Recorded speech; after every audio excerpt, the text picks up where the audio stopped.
आई बड़ी अमीर गरीब की जो नीति निर्माण हुआ है वो आर्थिक दृष्टि से सिर्फ चंद लोगों को फायदा पहुंचाने के लिए काम सरकार ने किया। और अधिकांश भारतवर्षीय जो लोग हैं, ये जो लोकसभा के चुनाव थे, ये एक ऐसे चुनाव थे जहां पूरी दुनिया देखना चाहती थी कि देश के लोग किस प्रकार की राजनीति को पसंद करते हैं। जो राजनीति पिछले 10 साल से भाजपा के शासन में लोगों ने देखी, वो सिर्फ भाषण, प्रचार, प्रोपेगेंडा, झंडा, बैनर, टेलीविज़न और इश्तिहार की राजनीति थी। और देश में जो खाई बढ़ी है अमीर गरीब, सबसे बड़ा मैं मानता हूँ देश में सबसे प्रमुख जो चिंता का विषय है, 2 विषय हैं। पहला अप्रत्याशित बेरोजगारी और दूसरा जो खाई बढ़ी अमीर गरीब की जो नीति निर्माण हुआ है वो आर्थिक दृष्टि से सिर्फ चंद लोगों को फायदा पहुंचाने के लिए काम सरकार ने किया। और अधिकांश भारतवर्षीय जो लोग हैं वो महंगाई और बेरोजगारी से जूझ रहे थे।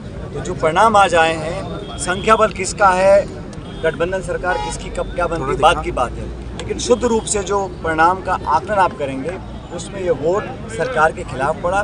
भाजपा का संख्या बल 303 था, आज 60-70 उनके सांसद कम चुनकर आए हैं। एनडीए ने दावा 400 का किया था, 200 कुछ पे आके वो अटक गए हैं। और ये जो जनादेश भी है ये खंडित है। किसी भी दल को सरकार बनाने का स्पष्ट बहुमत नहीं मिला। मतलब लोगों को जो सत्ता में थे उनको अपने गिरबान में झांकना चाहिए और आकलन करना चाहिए कहाँ उनसे कमी रह गई थी। कांग्रेस को और इंडिया अलायंस को आपार जन समर्थन जनता का मिला है।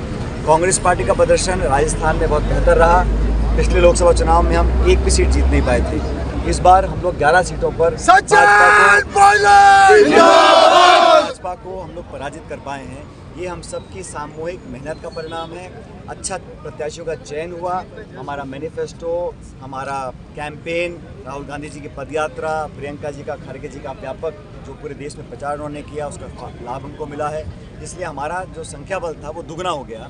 और इंडिया अलायंस को बंगाल में, उत्तर प्रदेश में हर जगह बहुत बहुमत मिला है। तो ये चुनाव मैं समझता हूँ बड़े महत्वपूर्ण थे। और सरकार का गठन तो राष्ट्रपति के निमंत्रण के बाद होगा, लेकिन जो परिणाम आए हैं वो मुझे लगता है कि सरकार के विरोध में है। सरकार की जो नीति थी दमन की, विपक्ष को ख़त्म करने की, संवादहीनता की, संवेदनहीनता की, उसको लोगों ने नापसंद किया है।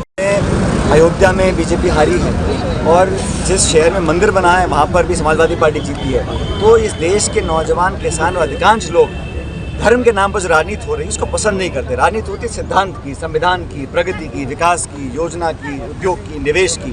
और राजनीति आप करें मंगलसूत्र की, हिंदू की, मुसलमान की, मंदिर मस्जिद की, उसको नौजवान पीढ़ी और अधिकांश लोग पसंद नहीं करते हैं। ये बात मुझे लगता है भाजपा को समझ में आ गई होगी।